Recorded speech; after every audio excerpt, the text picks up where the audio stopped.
बोले लक्ष्मी नारायण भगवान की जय। देखो एक छोटा सा एक उपाय और बताऊंगा, बिल्कुल सरल है, जो हम आए दिन हमारे मन के अंदर जो शंका होती है ना पितरों की, कि जो हम पितरों के निमित्त जो भी सेवा भाव से हम उनके मढ़ों की सेवा करें, चाहे गौ सेवा करें, और फिर भी कहीं न कहीं हमारे मन के अंदर एक सवाल रहता है कि शायद वो तृप्त है या नहीं है, कहीं ऐसा ना हो पितरों के नाम पर किसी और को सेवा जाती हो, घर के अंदर कलह कलेश,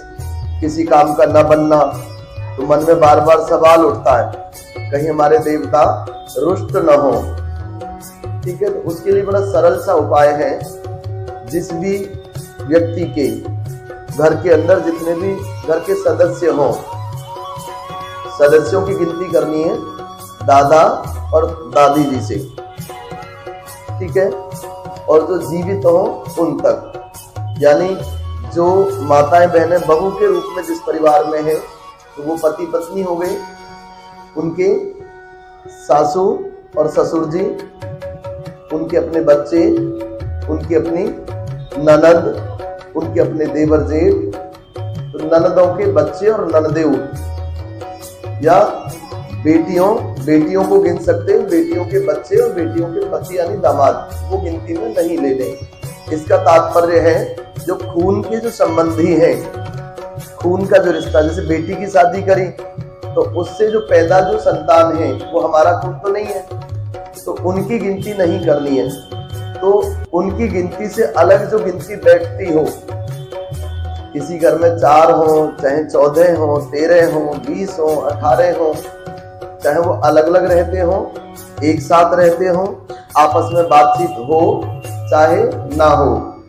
मन के अंदर ये नहीं रखना कि हम उनकी गिनती क्यों करें, बातचीत तो है ही नहीं, पिछले 10 साल से वो हमसे मतलब नहीं रखते, हम उनसे मतलब नहीं रखते,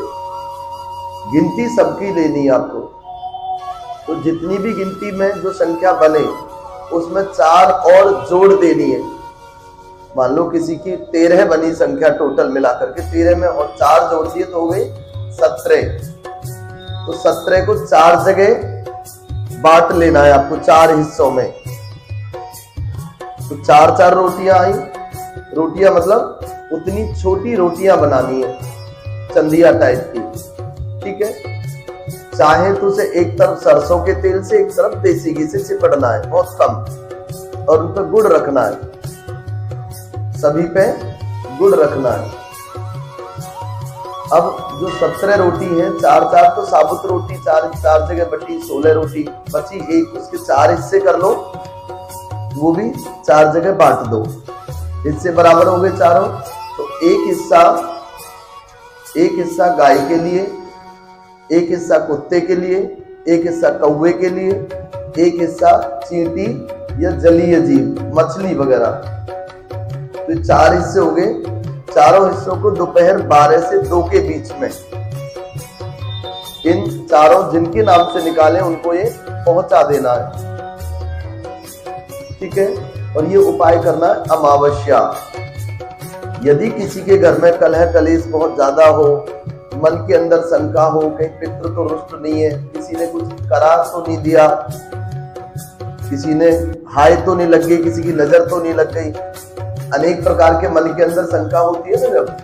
तो कोई शंका करने की आवश्यकता नहीं है। परमपिता परमात्मा ईश्वर पर पूर्ण भरोसा और विश्वास रखते हुए, श्रद्धा रखते हुए कोई भी घर का सदस्य इस उपाय को करता है 5 अमावस, तो पितृ निश्चित रूप से शांत होंगे और घर के अंदर भी शांति होती चली जाएगी। किसी भी प्रकार का कोई कष्ट हो, परेशानी हो, किसी का किया कराया हो, कोई दैवीय कोई शक्ति रुष्ट होकर के घर के अंदर कलह कलेश का कारण बनती हो, वो सभी चीजें शांत हो जाएंगी। करना सिर्फ अमावस को 12 से 2 के बीच में कोशिश करनी है। किसी का कोई काम बिगड़ता हो, 12 से 2 में न कर पाए, तो जो उसको उचित समय लगे वो भी कर सकता है, लेकिन मन में कोई शंका नहीं होनी चाहिए, निश्चित रूप से लाभ मिलेगा उन्हें।